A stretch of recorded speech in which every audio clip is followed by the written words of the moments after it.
It's time for the Josh Kirby on Sports Podcast. On this edition of the Josh Kirby on Sports Podcast, we have NFL news and notes for you from around the league, XFL action the past 2 weeks, some spring training baseball talk, the Daytona 500, and so much more. We hope you enjoy this episode. Stay tuned.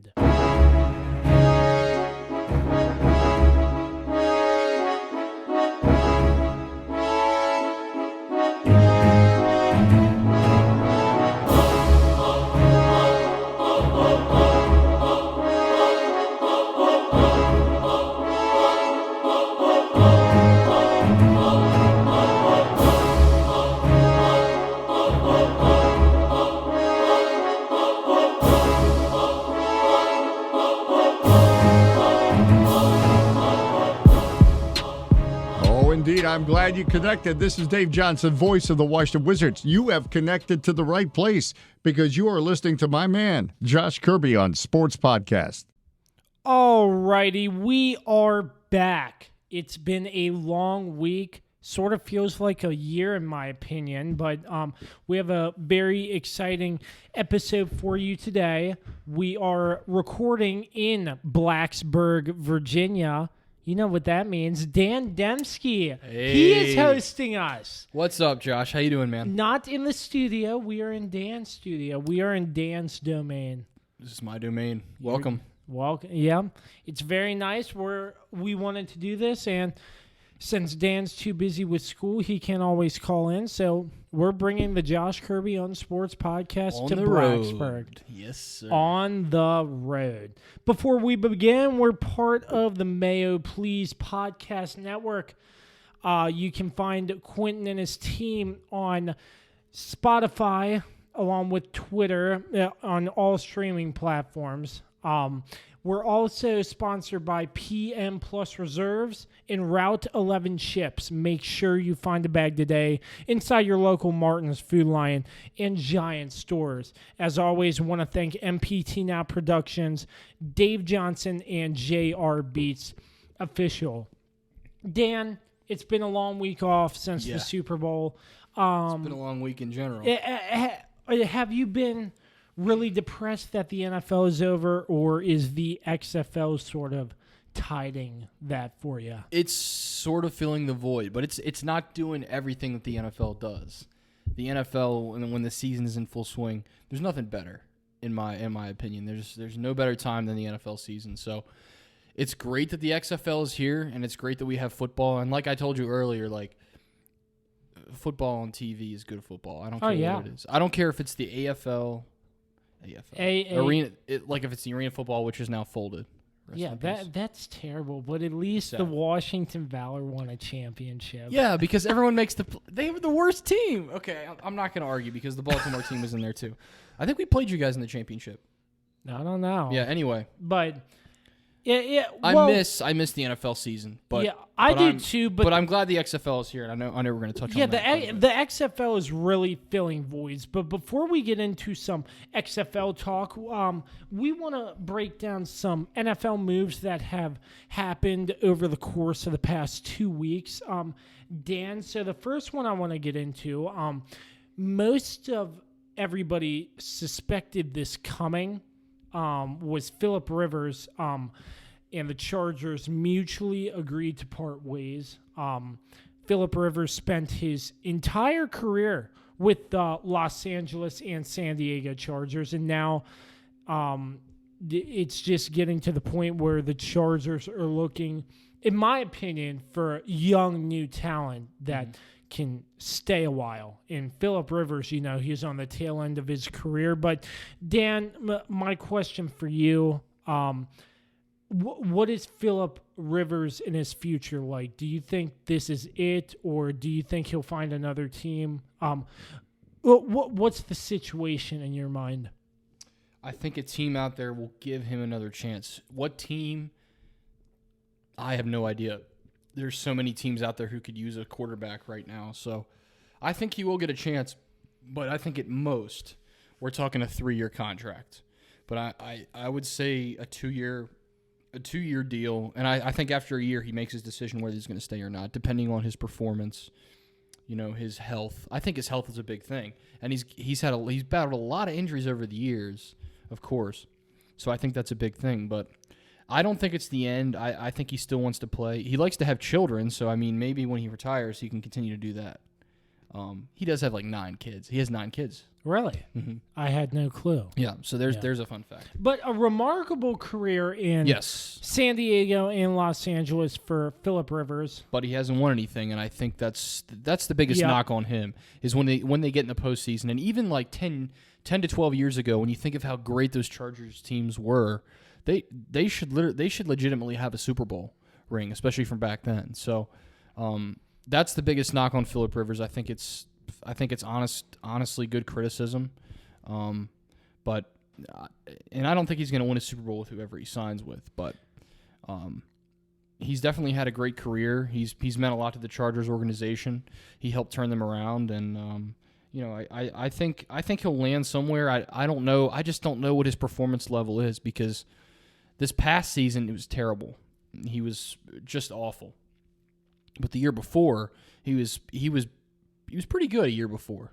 So he had quite the drop-off in just that one off season. So we'll see, Josh. I really don't know. But I really don't think he's done. I don't think he'll retire now. I think he's got another year or 2 left. Still. Yeah, but a remarkable career in one of my memories with Phillip Rivers, the duo between Phillip Rivers and LaDainian Tomlinson as running back. That was really, in my opinion, the Chargers' prime, where I really thought they were going to do something big. But, he hasn't won anything, but still Phillip Rivers is one of those elite quarterbacks. But, he just can't get over the hump that, I'm trying to win a Super Bowl. But he just can't get over the hump. And you see that a lot nowadays. Like Dan Marino, for example. Great quarterback, but has never won a Super Bowl. He did everything but win a Super Bowl. He pretty much accomplished everything else. Yeah, well, I mean, which is fine. I wouldn't put Rivers in the same class as Marino, though. No, yeah, I understand, but I mean, it's sort of similar to Dan Marino. Yeah, similar career path. So. Yeah, but it's just all I'm saying is, if you're looking at Phillip Rivers and you're looking at the Hall of Fame, I feel like winning a Super Bowl shouldn't be a criteria for being in the Hall of Fame if you are a great player in the NFL. If you know what I mean. Yeah, it's tough. It is tough for me to say whether or not he should be in the Hall of Fame or not. He doesn't have any All-Pro honors. He does. He has had more Pro Bowl appearances over time in the league than Dan Marino had, but I don't really think the Pro Bowl really matters as far as Hall of Fame voters are concerned. I just don't know. I'm not sure if he's a Hall of Famer or not, Josh. I think that's yet to be found out. I think we'll see how these last couple years go. To me, the Hall of Fame has just become so expanded, and it seems like more players are getting in that 10 or 15 years ago would have never gotten in based on their numbers and their statistics. So I think you could argue someone like him in today's day and age is probably a Hall of Famer, but I just don't know. I don't know if it's there. I really don't. Yeah, absolutely. So do we have any predictions on some teams who might want to be looking for Phillip Rivers to sign him for next season? Oh, man. There are a lot out there. Yeah. I could possibly see the Jets. The Jets are sort of struggling. I think they're going to stick with the young guy. I think the Jets are going to stick with No, not for that reason. Like a mentor sort of thing? Yeah, a mentor, I feel like he's not going to want to do that, though. Yeah, no, I understand. Most players don't want to do that, but still, I feel like it would be great if some washed-up quarterbacks who back in their prime were good would actually sign with the team and mentor the young quarterbacks. So the younger generation can get better and better and better. But there are a lot of teams that could use a veteran like Phillip Rivers as a mentor, so to speak. One of the most common ones I've seen has been the Colts. I could see that. Yeah, that's possible. But I just can't see a starting position anywhere. Do you? I mean, wherever he goes, he's going to start. He's gonna demand that, and you and I both know that. I mean, he's a competitive, fiery kind of guy. He's not going to want to sit on the bench, so he's going to say, "Look, I'm your starting quarterback," and that's the bottom line. So, I wouldn't be surprised if they told him, "Look, you're going to mentor so and so," then he's going to be like, "Okay, then I'm just going to hold out," and then he won't play. So, I wouldn't be shocked if that happened. I could see that happening somehow, just in the back of my mind. This is such a strange year for quarterbacks because there's so many quarterbacks out there that could be moving teams. Oh yeah, you got Cam Newton, Tom Brady, of course. Tom Brady's gonna stay. Yeah, I think this whole thing's been a sham for him to just build up. Hey, let me have the teams come to me. Yeah, just to go right back to the Patriots again. So then you have Derek Carr, which I already said, and Jameis Winston too. So yeah, it's just strange. Quarterback controversy. That's all for another episode, though. But sorry. That's Phillip Rivers. We'll keep you updated on if he moves to a different team or whatnot. Follow us on Twitter at Kirby on Sports. You can get sports updates occasionally. From one of our live tweeters. So moving right along, Greg Olsen left the Carolina Panthers, just signed a deal with the Seattle Seahawks. I like the move, but I'm not really sure how much longer Greg Olsen has. Seattle, great candidate, great team, but how long is Greg Olsen going to last there? He has been getting pretty old and that's rude. Yeah, sorry, Greg. But anyways, I feel like he should have just I feel like he was milling the possibility of broadcasting or being an analyst. He was because I think it was CBS. Was it CBS that approached him? Fox. Fox, maybe. He was doing XFL coverage week 1. Mm-hmm. I saw that. Yeah. I mean, that's definitely a future career for him. I think he'd be great at that. But I think he's at the end, Josh. He just hasn't been very effective the last few years. And tight ends, I mean, the two big tight ends now in the NFL, of course, are Kelsey and Kittle. And the position, as every position does, it's just gotten a lot younger. Yeah, absolutely. And guys like Greg Olsen, who is now 34, are on the waning years. Let me get his stats up here real quick. Sorry. Yeah, Greg Olsen, but what a remarkable career he's had. Mm-hmm. Because he's got 59 career touchdowns. 59 career touchdowns, 8,444 yards. So I mean, he's got unbelievable numbers. 3-time Pro Bowler, of course. He had 2 touchdowns last year, 597 yards. But the Panthers weren't very good offensively throwing the football, though, so I think that's another thing, too, to keep in mind, was the fact that Cam Newton was injured and Kyle Allen is trash. So, I mean, you got to take it to that. So, whatever happens to him, we'll see. We'll see if he can revitalize the last couple years of his career. Yeah, but I was watching this move very closely due to the fact that there was a push to probably have Greg Olsen sign with the Redskins due to the fact that Ron Rivera is the new head coach of the Redskins, but that did not happen. But that would have been interesting to see Greg Olsen in a Redskins uniform. Yeah, for sure. And,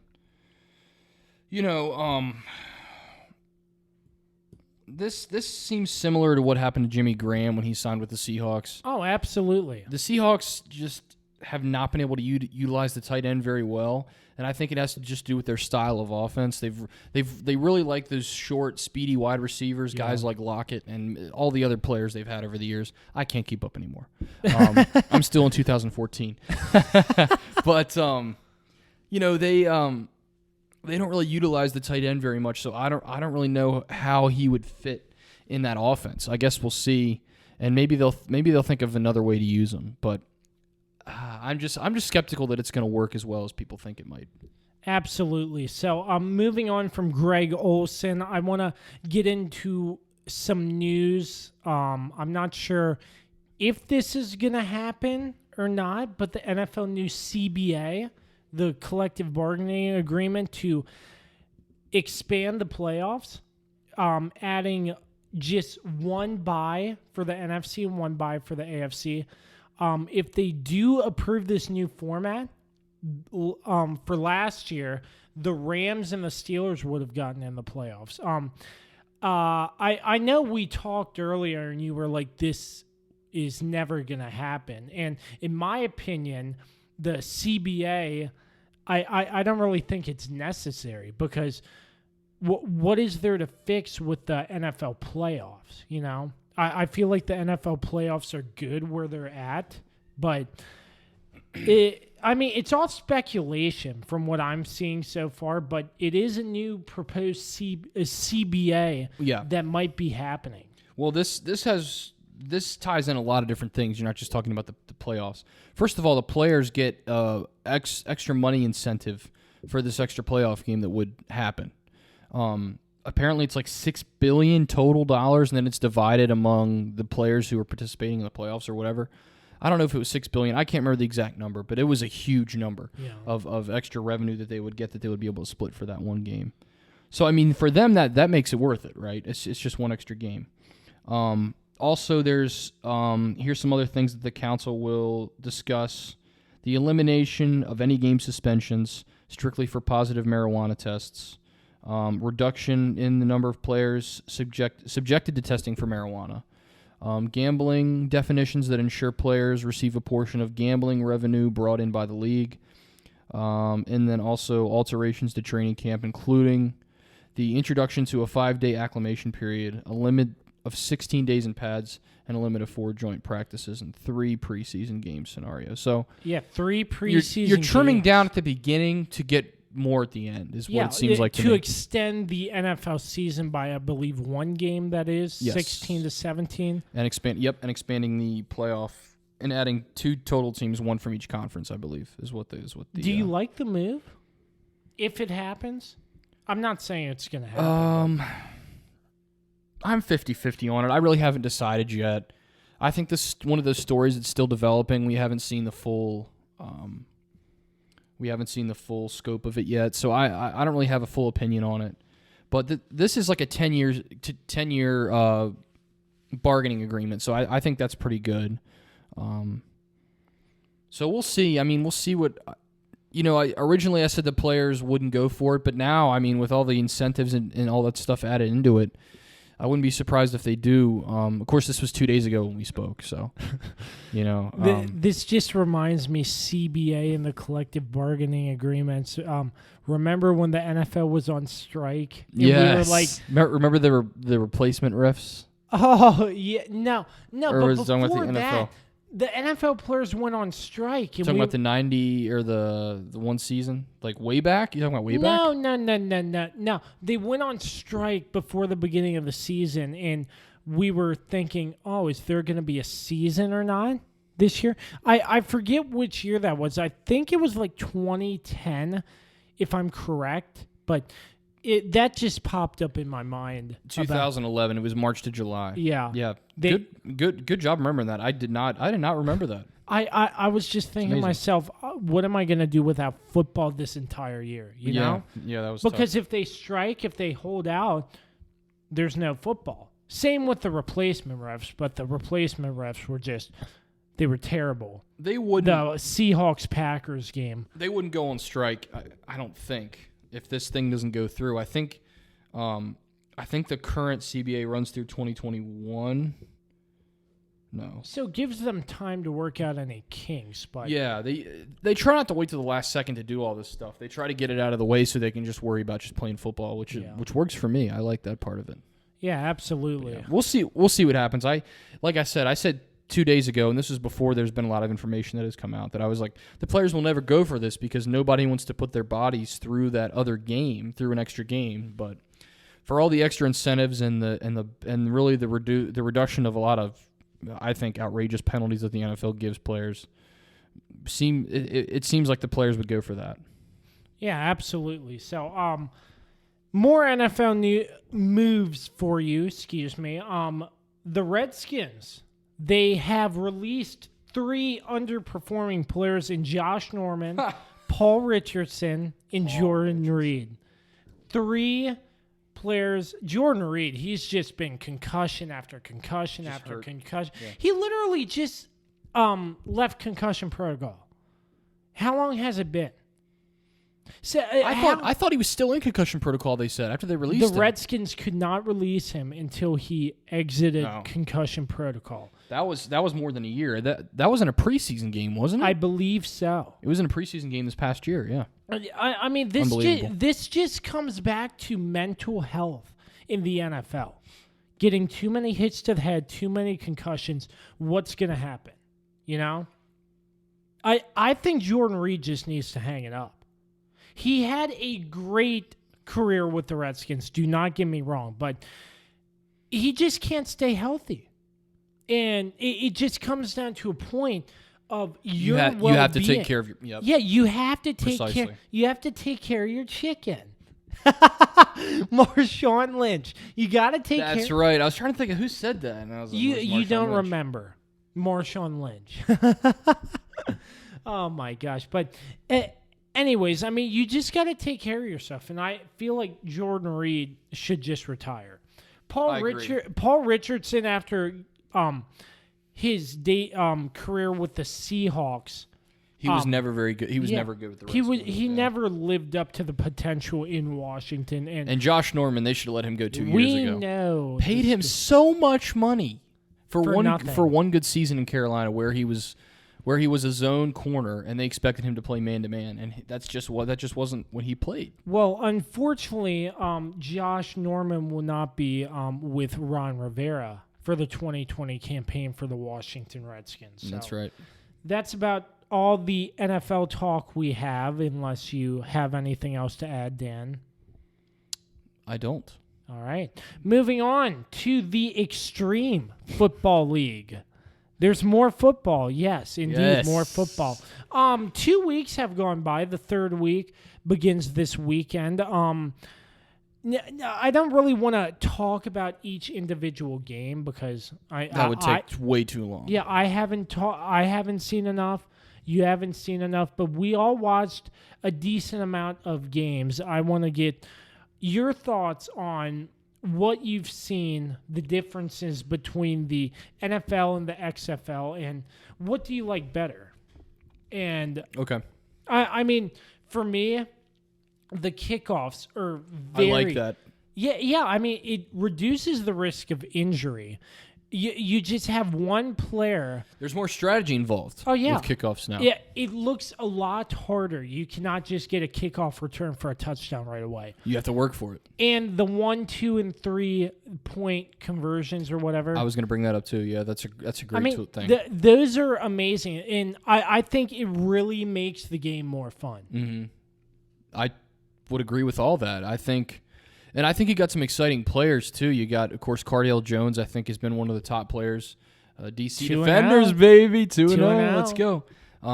Houston has also played really well. They've been a fun team to watch.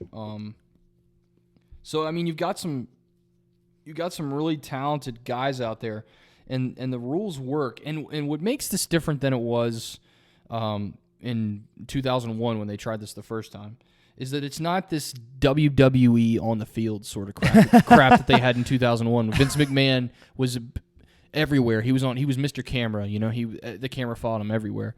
You don't see that. This is like a traditional football league. Yeah. They just have some quirky rules, which on the surface seem quirky, but they're actually really solid rules. and really solid sort of things that make him unique. And I'm not sure if the XFL is going to last for... Depends on funding. That's the key thing, funding. Yeah. Vince McMahon, he has deep pockets with the WWE. As long as they keep putting butts in the seats, which every game has seemed pretty well attended. DC. Yeah, I'm they've had the surprised show on out. how attended that game was. Well, when your NFL team's bad, you gotta cheer for somebody. They were throwing beer when they won the first game. It was crazy. I know, I saw that. I couldn't believe it. The one game that wasn't very well attended, which makes sense because it's in an actual NFL stadium, was the Seattle game was pretty well attended, but the New York Guardians, is that their name? Yeah, the Guardians. Yes. Yeah, their game wasn't very well attended.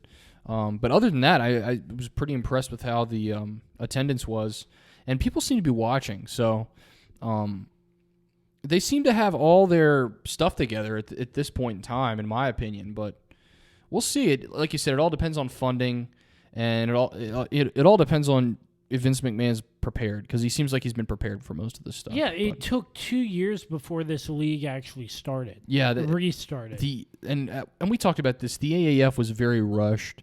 It was later this year. It's coming out. They had to scramble to get everything together, and that's why I think it folded. Ultimately, they didn't have time to put together the financial stuff you need, the marketing stuff you need. You need so much stuff for anything like this to work, any business. Absolutely. So the XFL seems to have the attention of a lot of people, which is great, and a lot of fun football too. Mm-hmm.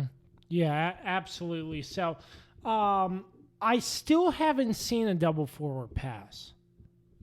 The double forward pass behind the line of scrimmage. I have not either. No. I think that's sort of a just, strange rule. Yeah, it's probably the it strangest. is, but I feel like it will bring you that element of surprise when you're not expecting it. So I haven't seen that, but other than that, I mean... And I'm sure teams have plays in their playbook where they do that. Oh, yeah. Absolutely. And you can also hear the play call on the sidelines, which is really cool. I like that too. Yeah, Jim Zorn, week 1 against the DC Defenders, it was hilarious that he was like, I had no clue they were going to mic us up to They didn't tell him? Yeah, Wow. Listen to the they're also in the locker room, like the coach is talking. I'm not a big fan of that. I'm not a big fan of that. Like when the coach is talking to the players, I think like privately, I think that's a time when you just step away and let the coach have his moment. There's a lot of access. There's like unlimited access. Yeah, you're interviewing players right after they missed a kick. The one guy, it might have been the DC Defenders kicker, missed like a 35-yarder. No way. And they went over and interviewed him right afterwards. I was like, oh my God, that's terrible. Don't even let the man like grieve for a second that he missed that kick. Yeah, and the quarterbacks warming up before they actually go out onto the field, they're throwing, and the reporters are right there interviewing. Yeah. There's unlimited access that you cannot get in the NFL. It's cool, but it's also kind of intrusive. So I'm not sure how I feel about it. And the replay reviews too. Just I like the really AAF. like that. I really like that. It's just like the AAF when they had replay reviews. The same concept. They use an Xbox controller too. What? They use an Xbox controller. The guy in the replay booth had an Xbox controller. You didn't see that? No, I did not. It was a funny meme. Anyway, yeah, I like that too. I like the transparency with replay, because that is such a cloudy situation in the NFL. You don't know, number one, who is telling the ref to make the call, or a lot of times the ref just decides. You know? Yeah. I don't know. And you hear it in the headset. It's a mess. The replay official telling the referee what to call on the field. And then the ref's like tries to repeat it, get it right, and then announce it. I like that. I really do like that. I wish the NFL would go to that system. And plus the red hat. Red hat on the field with a fanny pack full of footballs. Mm-hmm. He is the sole spotter to make the game run faster. Spot the football, get out. That's all you have to do. The red hat, that's all he has to do. That's another great rule. I was not aware of that, but that's very cool. Yeah, Thanks for sharing that. Increase the pace of play, not slow things down. That I think has been the biggest thing that the XFL has tried to do. Only with 10-minute half times with the running clock, unless there's 2 minutes left in the half, even if you go out of bounds or there's an incomplete pass. I really like that. I think the NFL drags on. Some games drag on and on and on and on because of the stops, the delays, the TV timeouts. It just gets ridiculous. And the XFL still has a lot of that stuff, but they don't have nearly the amount of delays Absolutely. That the NFL does. It just flows better. It's more smooth, and I like that too. Yeah, absolutely, absolutely, indeed. So that was the XFL. One more mini segment. More drama is upon us. Myles Garrett has been reinstated into the NFL. I mean, we talked about this before when this actually happened. Yeah. And he should not be reinstated. He hit Mason Rudolph with his helmet. And now, here's another kink in the story. And now he's again saying that he was called a racial slur. Which Mason Rudolph is denying 100%. Mike Tomlin denied it 100%. Yeah, but he had a little segment this week where he was pissed off and angry about it, which rightfully so. This is ridiculous. This is ridiculous. Yeah, I just really think that it's just ridiculous. And for the severity of the situation, I feel like he should be suspended through the 2020 season for at least 3-4 games. Yeah, I think that was the appropriate punishment. And I could not believe... The NFL swung and missed on that one. Yeah, absolutely. Absolutely. But I don't want to go into a lot of detail on that, but that's what happened. It's a mess. It is what it situation. And it's a typical Browns situation. It can only happen to the Browns. With the Browns. Well, player. I mean, the Browns are getting back Myles Garrett, but I don't agree with it. No, I don't either. They're going to go 6-10 again anyways, so watch and see. Yep, so that's about all the slate for the NFL and XFL. Coming up next, a special guest to bring us some baseball talk going into the start of spring training. You're listening to the Josh Kirby on Sports Podcast.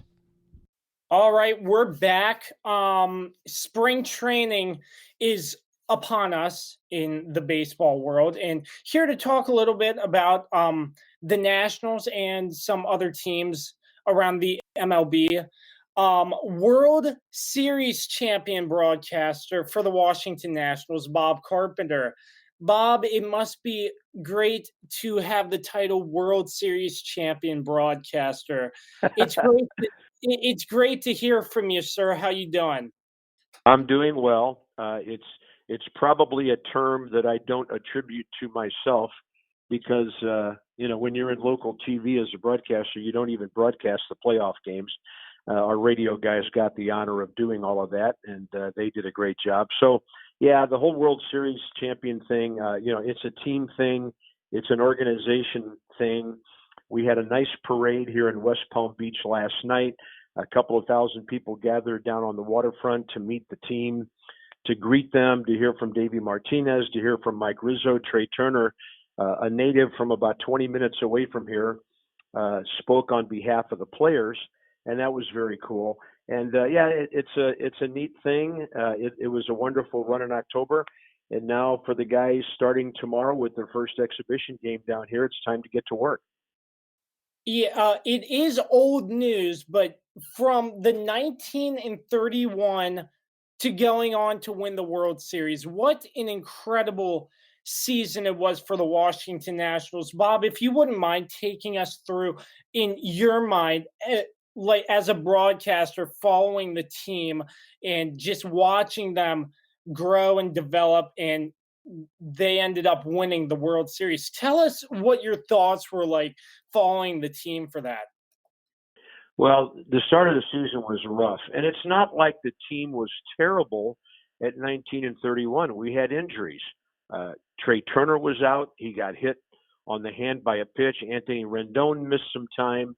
The bullpen was imploding on a pretty regular basis. Sean Doolittle was the only one really getting the job done down there in the bullpen. So, yeah, that was a rough ride. And then we got healthy.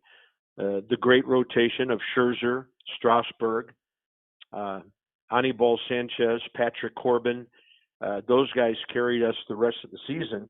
The bullpen got some of his issues straightened out, especially with the addition of Daniel Hudson, right-hander, at the trading deadline, who incidentally also recorded the last outs of the World Series.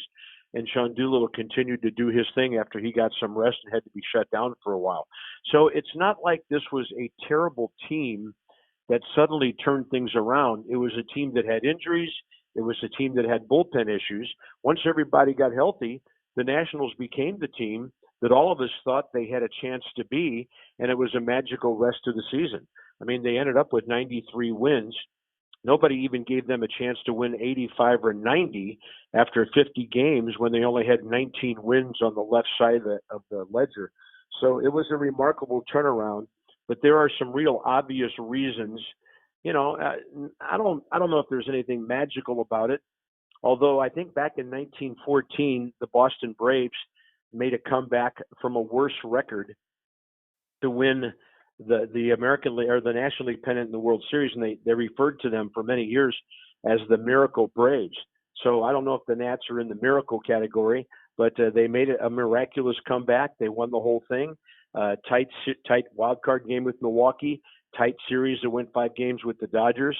They completely dominated the Cardinals in a 4-game sweep in the LCS. And then, of course, a very tense and close 7-game series with the Astros. So a remarkable run and a testament to Davey Martinez, how he kept positive through the whole thing and how he kept his players focused on going 1-0 every day. That was his mantra. They did it for the most part and became world champions. Absolutely. A whole bunch of great calls from you throughout the season, especially that one where they were down and I believe Gerardo Parra hit the walk-off home run. That was one I will never forget. But going into the spring training, is it awkward at all, Bob, that the Nats and the Astros share a complex together?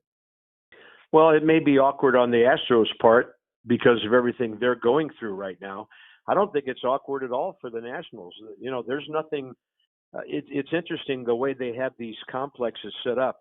Unless we're playing them, which we are tomorrow, by the way, we don't see any of those guys. It's like 2 different organizations in 2 different sections of the same complex. The offices are not shared. None of the fields are shared except the stadium when they're playing each other.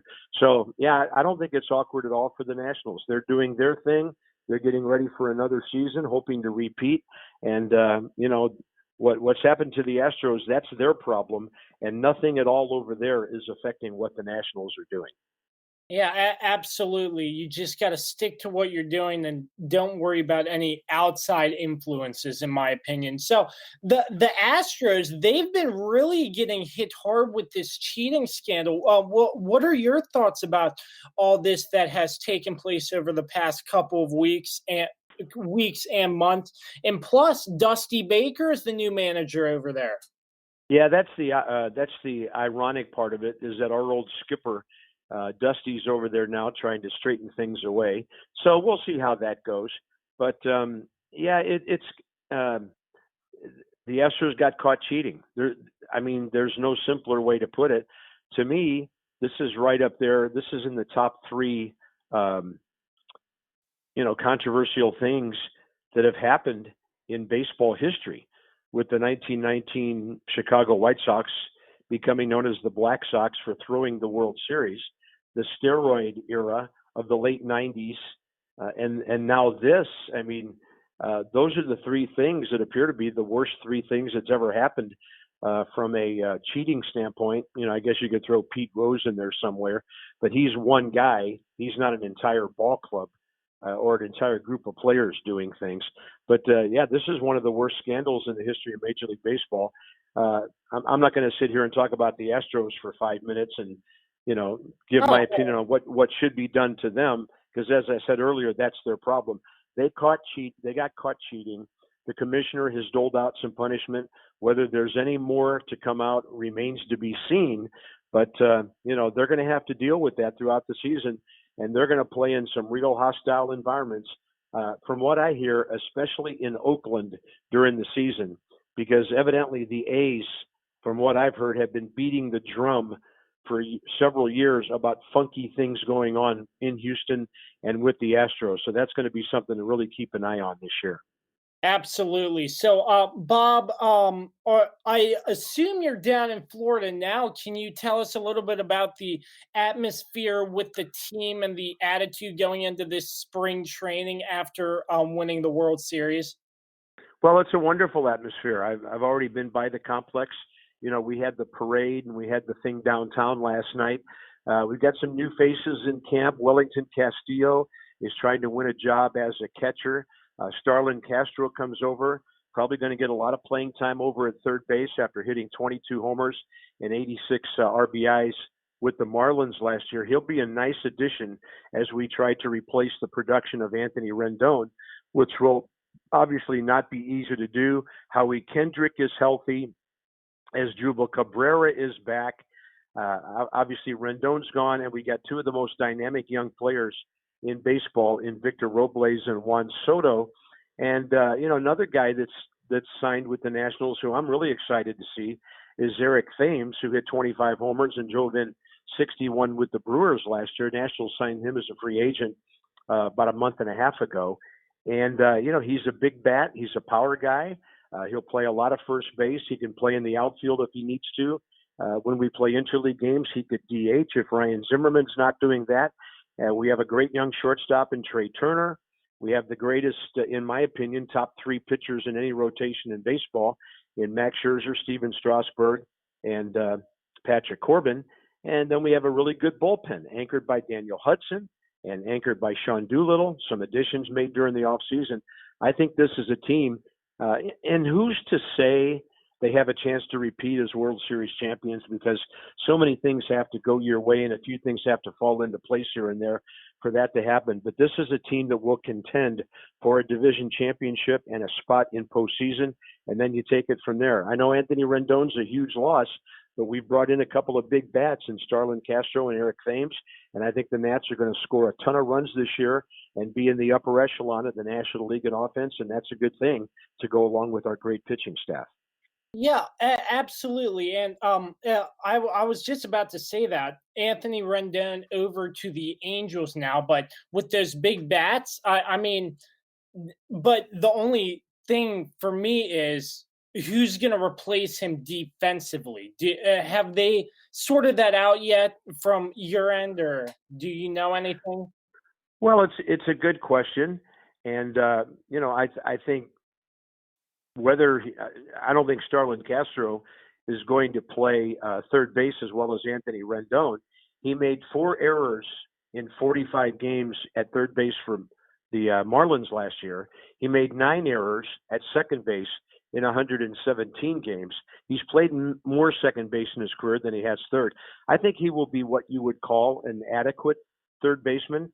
As Jubal Cabrera can play over there, he's an ex-shortstop with a very good glove and a good arm. So I think we'll be covered over there just fine. Are those guys going to be as good defensively as Anthony Rendon? No, because the only shortstop in the National League, or only third baseman in the National League, as good as or better than Anthony Rendon is Nolan Arenado, who's won multiple Gold Gloves with the Rockies. So I think we'll be fine at third base with the bat and with the glove. Absolutely. So before we let you go, Bob, your thoughts on the MLB season as a whole for the NL and the AL? Do you see any new teams emerging or whatnot, or do you think it's gonna be pretty much the same? Well, I think the Yankees are loaded in the AL East. The Red Sox aren't what they were, especially now that Mookie Betts has left and gone to the Dodgers, which probably makes the Dodgers on paper the best team in the National League, but that doesn't always translate into success. In the AL Central, I think the team that might rise up that hasn't been a traditional power will be the White Sox. They've added a ton of talent to that team, and I'd look for big things to Chicago. I think they and Minnesota are going to have a great battle, in the AL Central. And then, of course, out west, it's probably still the Astros on paper, the best team. The Angels should be improved with Rendon, Mike Trout and Albert Pujols in the same lineup. They never seem to be able to have the pitching to get through. In the National League, I like the Nationals in the East to hold off the Braves. The Mets are improved, no doubt about it. The Phillies, I don't think they did a whole lot to improve their team during the offseason, so they've still got some issues to deal with there. And so I think the Nats would be the best team in the East. I really like the Reds in the Central with the additions they've made offensively and on the mound. And in the West, unless Arizona can mount some kind of big-time charge, and they're better. The Diamondbacks are a playoff caliber team, but there's no doubt the Dodgers are the best team out there now, and we'll see how that all shakes out. But, I think Arizona and the White Sox might be the two teams that rise this year and get into the playoffs that maybe we haven't heard from in quite some time. Absolutely. Great insight from Bob Carpenter. You can find him on Twitter at scorebook_Bob, hence the name of your famous scorebook that you created. But Bob, thank you so much for your time, sir. And I wish you the best of luck on your 2020 campaign. All right, Josh. Thanks for having me on, buddy. It was a pleasure to be with you. Yes, sir. The Josh Kirby on Sports podcast continues right after this. The Josh Kirby on Sports podcast, part of the Mayo Please podcast network, is sponsored by Route 11 Chips. Make sure you grab a bag today inside your local Martin's, Food Lion, and Giant stores. And our new sponsor and fellow sports fans at PM Plus Reserves, providing reserve studies for homeowner and condominium associations in the Washington metropolitan area for the past 30 years. Make sure you check us out on all streaming platforms via the Mayo Please and the Josh Kirby on Sports podcast. You can also find the Josh Kirby on Sports podcast on Facebook, Twitter, and Instagram, along with the Mayo Please on Twitter. Have any questions for the show? Feel free to shoot us an email at kirbyonsports@gmail.com. All righty, we are back on the Josh Kirby on Sports podcast. That was my interview with Bob Carpenter. I want to thank Bob once again for coming on earlier today. But it just goes to show you anything can happen in the league. It's just crazy, Dan, to think that the Nationals and the Astros share a complex together. It's strange.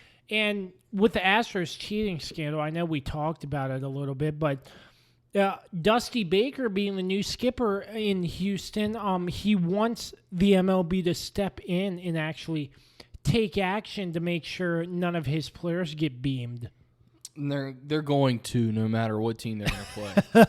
But especially Oakland. They're trying to set up a fine or something of that sort where they can,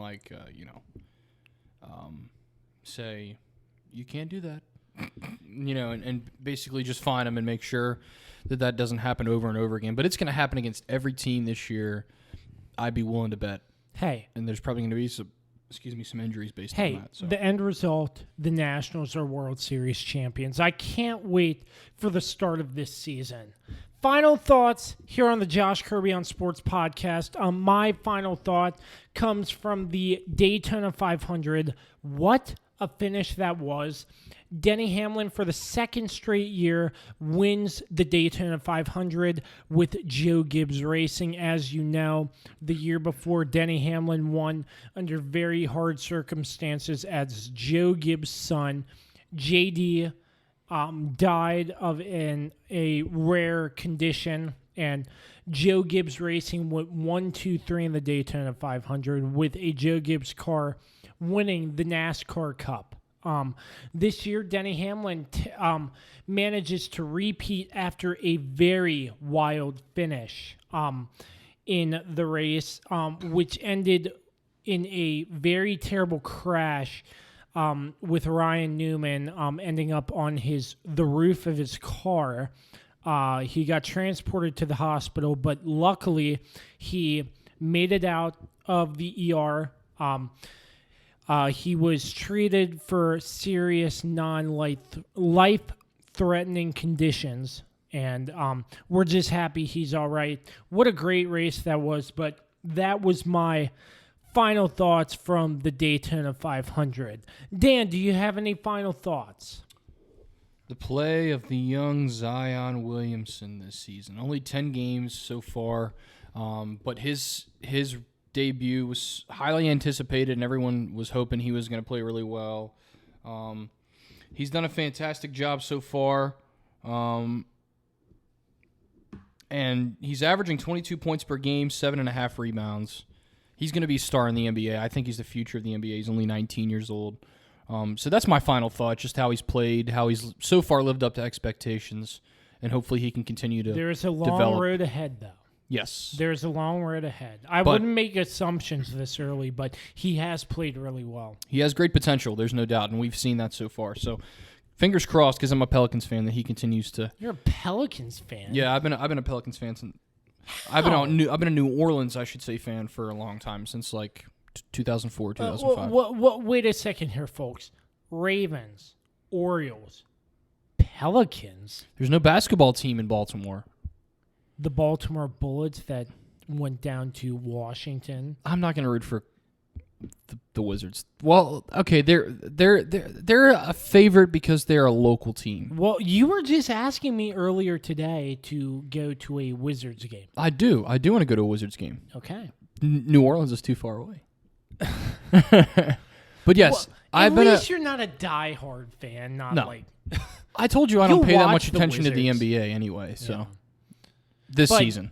Dan's just confusing. We just have to get his mind right, get him into some counseling, because the Wizards are the right team to go. The Wizards are horrible. I still stick with my team, win or lose. You've seen that with the Redskins. Yeah, that's fair. All right, so that wraps up our final thoughts. As always, we thank you so much for tuning in to the Josh Kirby on Sports podcast. Dan, thank you for hosting this wonderful podcast. It was great being down here with you. Thanks for coming down, Josh. I hope to have you down again. And more podcasts. I love doing an on-site podcast. It makes it a lot better than having hear me call on the phone here in the background. Still try and work those out. But as always, want to thank Bob Carpenter for coming on as well. Really appreciate you, sir, and best of luck in your 2020 campaign. As always, we're part of the Mayo Please Podcast Network. You can find them on all streaming platforms, along with Twitter and Instagram. We're sponsored by Route 11 Chips. Make sure you find a bag today inside your local Martin's, Food Lion, and Giant stores. We're also sponsored by PM Plus Reserves. As always, want to give a big thanks to MPT Now Productions, JR Beats Official, and Dave Johnson. You can catch us on all streaming platforms and all social media platforms for the upload of this podcast. Till next time, for Dan Dembski, I'm Josh Kirby saying so long and peace out.